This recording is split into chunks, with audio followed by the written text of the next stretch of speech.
मेरे बच्चे, यह कोई साधारण संदेश नहीं है।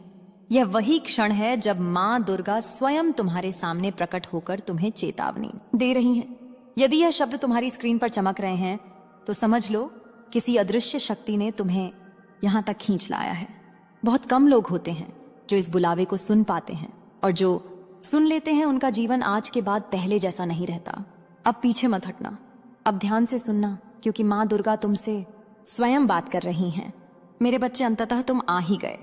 मुझे तुम्हारी ही प्रतीक्षा थी। आज जब तुम संघर्ष करते हुए मेरी वाणी सुनने यहां तक पहुंचे हो तो इसे कोई साधारण घटना मत समझना। मेरे इस द्वार तक हर कोई नहीं आ पाता। असंख्य लोग मार्ग में ही थक कर बैठ जाते हैं। बहुत से लोग आधी बात सुनकर ही लौट जाते हैं, और बहुत से लोग अपने भीतर के शोर में मेरी पुकार को दबा देते हैं। किंतु तुम यहां तक आए हो, इसका अर्थ है कि तुम्हारा भाग्य जागृति के द्वार पर खड़ा है। क्योंकि सुने वही पाता है, समझ वही पाता है, और स्वीकार वही कर पाता है जिसका उचित समय आ चुका होता है। मेरे बच्चे, मैं आज तुमसे यह नहीं कह रही कि तुम संसार में सबसे भिन्न हो, किंतु मैं यह अवश्य कह रही हूं कि तुम चुने हुए हो। चुने हुए इसलिए नहीं कि तुम सर्वश्रेष्ठ हो, अपितु इसलिए कि तुम झुक सके, तुम टूटकर भी बिखरने के बजाय जुड़ सके। तुमने पीड़ा सही और फिर भी मेरे चरणों तक चले आए। जो मनुष्य अपने अहंकार के साथ चलता है वह मेरी ध्वनि सुन ही नहीं पाता। जो मनुष्य अपने घावों और अपनी पीड़ा को मुझे सौंपने आता है वही वास्तव में मेरी शरण पाता है। आज मैं तुम्हें एक दृश्य दिखाती हूँ। कल्पना करो, एक अनंत मार्ग है। उस मार्ग पर हजारों लोग चल रहे हैं। कोई दौड़ रहा है, कोई गिर रहा है, कोई किसी को धक्का दे रहा है। सबको शीघ्रता है, सबको आगे निकलना है। किंतु उस भीड़ में कुछ लोग ऐसे हैं जो बार बार पीछे मुड़कर देखते हैं। उन्हें आभास होता है कि कुछ पीछे छूट रहा है। वही लोग अंत में मेरे द्वार तक पहुंचते हैं, क्योंकि उन्हें यह बोध हो जाता है कि जीवन केवल दौड़ नहीं है, जीवन तो समझ है। मेरे बच्चे, तुम भी उन्हीं में से एक हो। तुमने दौड़ लगाई, तुम गिरे, तुम उठे, तुम थके, और फिर तुमने रुक कर स्वयं से पूछा, आखिर मैं जा कहां रहा हूं? यही प्रश्न तुम्हें मेरे पास लाया है। यही प्रश्न तुम्हारे सौभाग्य का प्रथम द्वार है। मैं तुमसे एक गढ़ बात कहती हूं। प्रत्येक मनुष्य का जीवन एक ग्रंथ है, किंतु हर मनुष्य उसे पढ़ नहीं पाता। कोई केवल आवरण देखकर निर्णय ले लेता है, तो कोई उसे बीच में ही छोड़ देता है। किंतु जिनके जीवन में बड़ा परिवर्तन लिखा होता है वे पूरी पुस्तक पढ़ते हैं, हर अध्याय, हर पंक्ति, हर विराम। और मेरे बच्चे, तुम उन विरले लोगों में से हो जो पूरी बात सुनने का धैर्य रखते हैं। यहां तक पहुंचना ही एकमात्र उद्देश्य नहीं है, यहां पहुंचकर समझना वास्तविक उद्देश्य है। मेरी बात सुनकर लौट जाना सरल है, किंतु मेरे वचनों को आचरण में उतारना वही कर पाता है जिसका सूर्योदय होने वाला हो। मैं तुमसे आज यह कहती हूं कि तुम्हारे जीवन की रचना व्यर्थ नहीं हुई है। तुम्हारी सांसें अकारण नहीं चल रही है। तुम्हारे भीतर जो व्याकुलता है वो समस्या नहीं, वो संकेत है। संकेत इस बात का कि तुम साधारण जीवन के लिए नहीं बने। तुम केवल उधर भरने, दिन काटने और रात्रि व्यतीत करने के लिए इस धरा पर नहीं आए हो। तुम किसी विशेष उद्देश्य को जीने आए हो।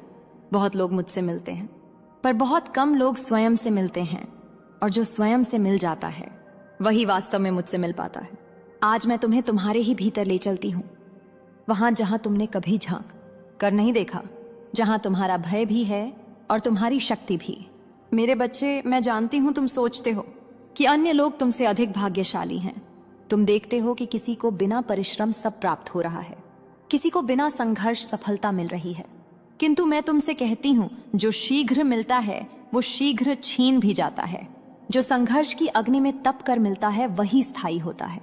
तुम्हारे हिस्से का मार्ग लंबा है, क्योंकि तुम्हारे हिस्से की मंजिल बहुत गहरी है। अब एक और दृश्य देखो। एक विशाल पर्वत है, उसके शिखर पर वही पहुंचता है जो धीरे धीरे, जो दौड़ता है वो फिसल जाता है। जो धैर्य रखता है वही शिखर को स्पर्श करता है। मेरे बच्चे, तुम्हें उस शिखर के लिए चुना गया है, इसीलिए तुम्हारी चढ़ाई कठिन है। मैं तुम्हें यह भी बताती हूं कि हर मनुष्य यहां तक नहीं पहुंच सकता, क्योंकि हर कोई सुनने को तत्पर नहीं होता। सुनने के लिए पात्र को खाली होना पड़ता है, अपने भीतर से व्यर्थ के विचारों का शोर हटाना पड़ता है, और तुमने वह किया है। तुमने अपने भीतर के कोलाहल को शांत किया है, तभी मेरी वाणी तुम तक पहुंच सकी है। आज जो तुम सुन रहे हो यह केवल शब्द नहीं है, यह बीज है। यह बीज तुम्हारे अंतर्मन में बोए जा रहे हैं। संभव है आज तुम सब कुछ पूरी तरह ना समझ पाओ, किंतु समय आने पर यही शब्द तुम्हारे जीवन में मंगलकारी घटनाएं बनकर घटित होंगे। मेरे बच्चे, सबसे पहले यह समझ लो कि मैं केवल तुमसे ही क्यों बात कर रही हूं। मैं हर किसी से नहीं बोलती। मेरी ध्वनि हर कान तक नहीं जाती। बहुत लोग मंदिर आते हैं, नाम जपते हैं, मन्नतें मांगते हैं, किंतु बहुत कम लोग सुनने की अवस्था में होते हैं। सुनने का अर्थ केवल कानों का प्रयोग नहीं है। सुनने का अर्थ है भीतर से रिक्त और ग्रहणशील होना। आज तुम भीतर से खाली हो, इसलिए मेरा संदेश तुम में समा रहा है। अब सुनो कि तुम्हें करना क्या है। सर्वप्रथम अपने भीतर के नकारात्मक शोर को बंद करो। तुम्हारा मन दिन रात बोलता रहता है, यह नहीं हुआ, वो नहीं हुआ, लोग आगे निकल गए, मैं पीछे रह गया। यह ध्वनि तुम्हारी नहीं है, यह तुम्हारे भय की ध्वनि है। जब तक यह शोर चलता रहेगा मेरी आवाज दब जाएगी। इसलिए प्रतिदिन कुछ समय मौन रहो। कोई मंत्र नहीं, कोई शब्द नहीं, केवल अपनी श्वास को आते जाते देखो। जब तुम यह करोगे तब पहली बार तुम मुझे स्पष्ट सुन सकोगे। अब मैं तुम्हें कर्म और भाग्य का संबंध समझाती हूँ। भाग्य पत्थर पर लिखा कोई अमित लेख नहीं है। भाग्य एक बहती हुई धारा है। हाँ, मेरे बच्चे बनते हैं, किंतु सुनो, पिछले कर्म बाधा होते हैं। दीवार नहीं, बाधा पार की जा सकती है, और बाधा पार वही करता है जो रुकता नहीं। मेरे साथ चलने का अर्थ क्या है? मेरे साथ चलने का अर्थ यह नहीं कि तुम संसार त्याग दो। मेरे साथ चलने का अर्थ है संसार में रहकर भी भय के दास ना बनो। मेरे साथ चलने का अर्थ है कर्म करो, किंतु परिणाम से मत डरो। मेरे साथ चलने का अर्थ है जब तुम अकेला अनुभव करो तब भी स्वयं को टूटा हुआ मत मानो। अब सुनो, तुम्हारे जीवन में एक ऐसा समय आएगा जब सब कुछ एक साथ बदलेगा, किंतु वो समय अकस्मात नहीं आता। वो समय तब आता है जब मनुष्य भीतर से तत्पर हो जाता है। आज मैं तुम्हें उसी के लिए तैयार कर रही हूं। मैं तुम्हें सचेत भी करती हूं। जब तुम्हारा समय बदलने लगेगा तब कुछ लोग तुम्हें रोकेंगे, कुछ लोग तुम्हारे आत्मविश्वास को अहंकार कहेंगे, कुछ लोग तुम्हारे मौन को दुर्बलता समझेंगे। उस समय मेरी यह बात स्मरण रखना जो तुम्हें समझ नहीं पाए, वे तुम्हारे मार्ग के न्यायाधीश नहीं है। मेरे बच्चे, अब मैं तुम्हें एक ऐसा सत्य बताने जा रही हूं जो बहुत कम लोग समझ पाते हैं। जीवन में सबसे बड़ा संघर्ष बाहर नहीं होता, सबसे बड़ा युद्ध भीतर होता है। बाहर की परिस्थितियां केवल दर्पण होती हैं। असली महायुद्ध तुम्हारे भीतर चलता है, तुम्हारे भय और तुम्हारे विश्वास के बीच, तुम्हारी पुरानी आदतों और तुम्हारे उच्च उद्देश्य के बीच, तुम्हारे पुराने संस्कारों और तुम्हारे नवजन्म के बीच। मैं जानती हूं तुम कई बार यह सोचते हो कि मैं सब कुछ सही कर रहा हूं, फिर भी ठहरा हुआ क्यों हूं? सुनो मेरे बच्चे, कई बार ठहराव दंड नहीं होता, वह दिशा परिवर्तन का संकेत होता है। जब वाहन गलत मार्ग पर होता है तो उसे रुकना पड़ता है। जब तुम सही मार्ग पर मुड़ते हो तभी गति प्राप्त होती है। इसीलिए अपनी रुकावटों को कोसो मत। उनसे पूछो, तुम मुझे क्या सिखाने आई हो? अब मैं तुम्हें एक नई दृष्टि देती हूँ। हर मनुष्य के जीवन में 3 काल होते हैं। एक वो जिसे वह देख पाता है, दूसरा वो जिसे वह सुन पाता है, और तीसरा वो जिसे वह समझ पाता है। एक वो जिसे वो केवल सहता है, और एक वो जिसके लिए उसका सृजन हुआ है। अधिकांश लोग पहले 2 में ही जीवन व्यतीत कर देते हैं, किंतु तुम तीसरे के लिए बने हो। इसीलिए तुम्हारी यहाँ बेचैनी सामान्य नहीं है। यह तुम्हारे अंतरात्मा की पुकार है कि मैं इससे अधिक के लिए बना हूं। मेरे बच्चे, अब कर्म का एक नया अर्थ समझो। कर्म केवल कार्य करना नहीं है। कर्म है कठिन परिस्थिति में रहते हुए भी अपनी चेतना को गिरने ना देना। यदि तुम विपत्ति में भी ईमानदार रहते हो तो वह श्रेष्ठ कर्म है। यदि तुम अपमान में भी शांत रहते हो तो वह तपस्या है। यदि तुम एकांत में भी स्वयं को भटकने नहीं देते तो वह साधना है। मेरे बच्चे, यह कोई साधारण संदेश नहीं है। यह वही क्षण है जब माँ दुर्गा स्वयं तुम्हारे सामने प्रकट होकर तुम्हें चेतावनी दे रही हैं। यदि यह शब्द तुम्हारी स्क्रीन पर चमक रहे हैं तो समझ लो किसी अदृश्य शक्ति ने तुम्हें यहां तक खींच लाया है। बहुत कम लोग होते हैं जो इस बुलावे को सुन पाते हैं, और जो सुन लेते हैं उनका जीवन आज के बाद पहले जैसा नहीं रहता। अब पीछे मत हटना, अब ध्यान से सुनना, क्योंकि माँ दुर्गा तुमसे स्वयं बात कर रही हैं। मेरे बच्चे, अंततः तुम आ ही गए। मुझे तुम्हारी ही प्रतीक्षा थी। आज जब तुम संघर्ष करते हुए मेरी वाणी सुनने यहां तक पहुंचे हो तो इसे कोई साधारण घटना मत समझना। मेरे इस द्वार तक हर कोई नहीं आ पाता। असंख्य लोग मार्ग में ही थक कर बैठ जाते हैं। बहुत से लोग आधी बात सुनकर ही लौट जाते हैं, और बहुत से लोग अपने भीतर के शोर में मेरी पुकार को दबा देते हैं। किंतु तुम यहां तक आए हो, इसका अर्थ है कि तुम्हारा भाग्य जागृति के द्वार पर खड़ा है, क्योंकि सुने वही पाता है समझ वही पाता है और स्वीकार वही कर पाता है जिसका उचित समय आ चुका होता है। मेरे बच्चे, मैं आज तुमसे यह नहीं कह रही कि तुम संसार में सबसे भिन्न हो, किंतु मैं यह अवश्य कह रही हूं कि तुम चुने हुए हो। चुने हुए इसलिए नहीं कि तुम सर्वश्रेष्ठ हो, अपितु इसलिए कि तुम झुक सके, तुम टूटकर भी बिखरने के बजाय जुड़ सके। तुमने पीड़ा सही और फिर भी मेरे चरणों तक चले आए। जो मनुष्य अपने अहंकार के साथ चलता है वह मेरी ध्वनि सुन ही नहीं पाता। जो मनुष्य अपने घावों और अपनी पीड़ा को मुझे सौंपने आता है वही वास्तव में मेरी शरण पाता है। आज मैं तुम्हें एक दृश्य दिखाती हूँ। कल्पना करो, एक अनंत मार्ग है। उस मार्ग पर हजारों लोग चल रहे हैं। कोई दौड़ रहा है, कोई गिर रहा है, कोई किसी को धक्का दे रहा है। सबको शीघ्रता है, सबको आगे निकलना है। किंतु उस भीड़ में कुछ लोग ऐसे हैं जो बार बार पीछे मुड़कर देखते हैं। उन्हें आभास होता है कि कुछ पीछे छूट रहा है। वही लोग अंत में मेरे द्वार तक पहुंचते हैं, क्योंकि उन्हें यह बोध हो जाता है कि जीवन केवल दौड़ नहीं है, जीवन तो समझ है। मेरे बच्चे, तुम भी उन्हीं में से एक हो।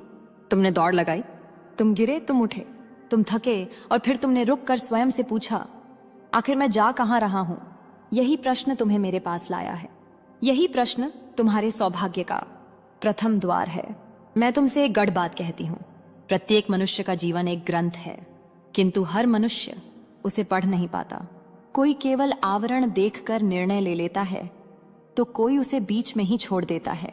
किंतु जिनके जीवन में बड़ा परिवर्तन लिखा होता है वे पूरी पुस्तक पढ़ते हैं, हर अध्याय, हर पंक्ति, हर विराम। और मेरे बच्चे, तुम उन विरले लोगों में से हो जो पूरी बात सुनने का धैर्य रखते हैं।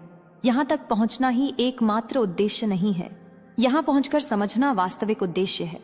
मेरी बात सुनकर लौट जाना सरल है, किंतु मेरे वचनों को आचरण में उतारना वही कर पाता है जिसका सूर्योदय होने वाला हो। मैं तुमसे आज यह कहती हूं कि तुम्हारे जीवन की रचना व्यर्थ नहीं हुई है। तुम्हारी सांसें अकारण नहीं चल रही है। तुम्हारे भीतर जो व्याकुलता है वो समस्या नहीं, वो संकेत है। संकेत इस बात का कि तुम साधारण जीवन के लिए नहीं बने। तुम केवल उधर भरने, दिन काटने और रात्रि व्यतीत करने के लिए इस धरा पर नहीं आए हो। तुम किसी विशेष उद्देश्य को जीने आए हो। बहुत लोग मुझसे मिलते हैं, पर बहुत कम लोग स्वयं से मिलते हैं, और जो स्वयं से मिल जाता है वही वास्तव में मुझसे मिल पाता है। आज मैं तुम्हें तुम्हारे ही भीतर ले चलती हूं, वहां जहां तुमने कभी झांक कर नहीं देखा, जहां तुम्हारा भय भी है और तुम्हारी शक्ति भी। मेरे बच्चे, मैं जानती हूं तुम सोचते हो कि अन्य लोग तुमसे अधिक भाग्यशाली हैं। तुम देखते हो कि किसी को बिना परिश्रम सब प्राप्त हो रहा है, किसी को बिना संघर्ष सफलता मिल रही है। किंतु मैं तुमसे कहती हूं, जो शीघ्र मिलता है वो शीघ्र छीन भी जाता है। जो संघर्ष की अग्नि में तप कर मिलता है वही स्थायी होता है। तुम्हारे हिस्से का मार्ग लंबा है, क्योंकि तुम्हारे हिस्से की मंजिल बहुत गहरी है। अब एक और दृश्य देखो। एक विशाल पर्वत है, उसके शिखर पर वही पहुंचता है जो धीरे धीरे, जो दौड़ता है वो फिसल जाता है, जो धैर्य रखता है वही शिखर को स्पर्श करता है। मेरे बच्चे, तुम्हें उस शिखर के लिए चुना गया है, इसीलिए तुम्हारी चढ़ाई कठिन है। मैं तुम्हें यह भी बताती हूं कि हर मनुष्य यहां तक नहीं पहुंच सकता, क्योंकि हर कोई सुनने को तत्पर नहीं होता। सुनने के लिए पात्र को खाली होना पड़ता है, अपने भीतर से व्यर्थ के विचारों का शोर हटाना पड़ता है, और तुमने वह किया है। तुमने अपने भीतर के कोलाहल को शांत किया है, तभी मेरी वाणी तुम तक पहुंच सकी है। आज जो तुम सुन रहे हो यह केवल शब्द नहीं है, यह बीज है। यह बीज तुम्हारे अंतर्मन में बोए जा रहे हैं। संभव है आज तुम सब कुछ पूरी तरह ना समझ पाओ, किंतु समय आने पर यही शब्द तुम्हारे जीवन में मंगलकारी घटनाएं बनकर घटित होंगे। मेरे बच्चे, सबसे पहले यह समझ लो कि मैं केवल तुमसे ही क्यों बात कर रही हूं। मैं हर किसी से नहीं बोलती। मेरी ध्वनि हर कान तक नहीं जाती। बहुत लोग मंदिर आते हैं, नाम जपते हैं, मन्नतें मांगते हैं, किंतु बहुत कम लोग सुनने की अवस्था में होते हैं। सुनने का अर्थ केवल कानों का प्रयोग नहीं है। सुनने का अर्थ है भीतर से रिक्त और ग्रहणशील होना। आज तुम भीतर से खाली हो, इसलिए मेरा संदेश तुम में समा रहा है। अब सुनो कि तुम्हें करना क्या है। सर्वप्रथम अपने भीतर के नकारात्मक शोर को बंद करो। तुम्हारा मन दिन रात बोलता रहता है, यह नहीं हुआ, वो नहीं हुआ, लोग आगे निकल गए, मैं पीछे रह गया। यह ध्वनि तुम्हारी नहीं है, यह तुम्हारे भय की ध्वनि है। जब तक यह शोर चलता रहेगा मेरी आवाज दब जाएगी। इसलिए प्रतिदिन कुछ समय मौन रहो। कोई मंत्र नहीं, कोई शब्द नहीं, केवल अपनी श्वास को आते जाते देखो। जब तुम यह करोगे तब पहली बार तुम मुझे स्पष्ट सुन सकोगे।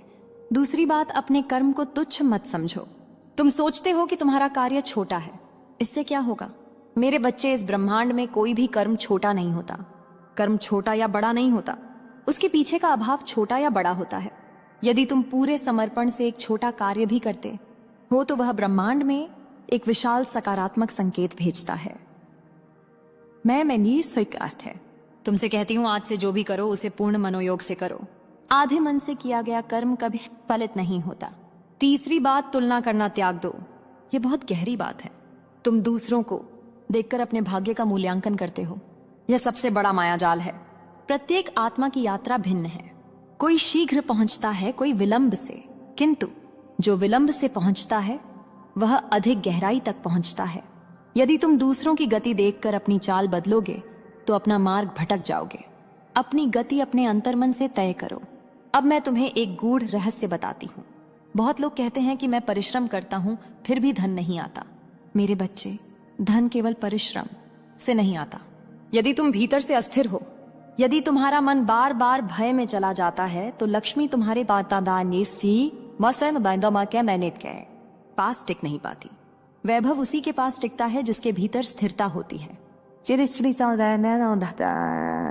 इसलिए पहले भीतर की स्थिरता निर्मित करो, बाहर का वैभव स्वतः चला आएगा। अब सुनो, तुम्हें प्रतिदिन क्या करना है। प्रातः जागते ही स्वयं से यह मत पूछो कि आज क्या समस्या आएगी, अपितु उठकर यह उद्घोष करो, आज जो भी आएगा मैं उसे संभाल लूंगा। यह वाक्य छोटा है किंतु इसकी शक्ति अपार है। इससे तुम्हारे भीतर आत्मबल जागृत होता है। दिन में जो भी दायित्व मिले उसे टालो मत। टालना ऊर्जा को अवरुद्ध कर देता है। कार्य चाहे छोटा हो या बड़ा, उसे पूर्ण करो। अधूरा छोड़ा हुआ कार्य केवल बाहर ही नहीं, भीतर भी बोझ बन जाता है। संध्या के समय थोड़ा क्षण अपने लिए निकालो। उस समय यह मत सोचो कि तुम्हें क्या नहीं मिला। उस समय यह देखो कि आज तुमने क्या संभाला। कई बार जीवन हमें सफलता नहीं देता, किंतु सामर्थ्य दे देता है, और सामर्थ्य सफलता से कहीं बड़ा उपहार है।